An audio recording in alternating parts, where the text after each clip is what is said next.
My opponents bring up the issue that if euthanasia through physicians is legalized, the disabled and elderly will become victims.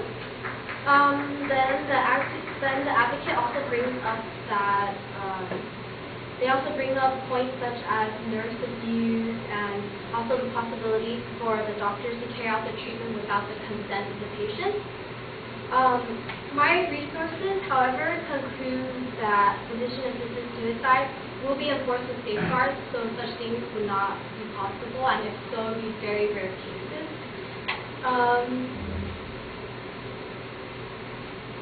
One of the safeguards would be a living will in which the patient writes a document, signs it, and has a witness to oversee what their will is on how they want to spend their last few days, whether they want to have physician-assisted suicide or whether they just want to duke it out and live to the end.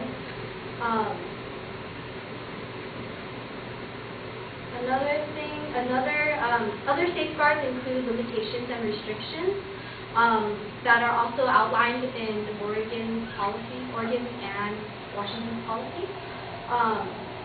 One example of this would be a requirement of confirmation with a second doctor who specializes in psychiatric training to determine whether the patient is depressed or not.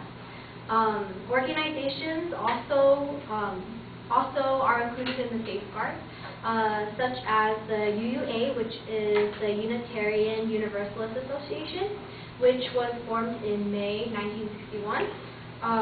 This organization is dedicated to maintaining and working for social justices, such as justices and causes that deal with human rights. The UUA declared in the 1978 resolution of the Great Assembly, they declared their support for the guidelines and safeguards for physician-assisted suicide, so they'll be overseeing that physician-assisted suicide is regulated.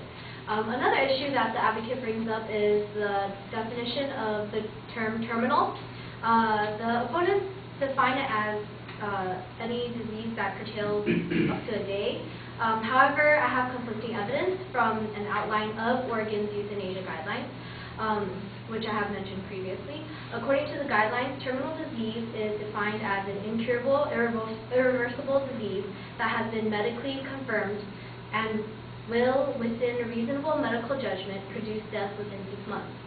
The last claim I will be refuting is the availability of alternative treatment as well as pain relief medication. I agree that technological advances have made it possible for doctors to prolong life.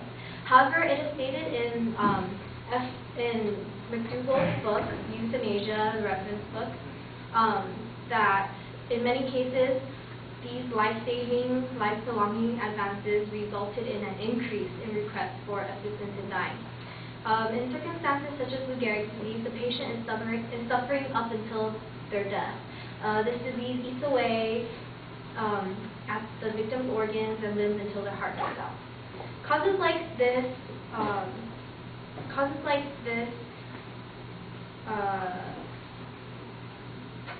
add to the suffering.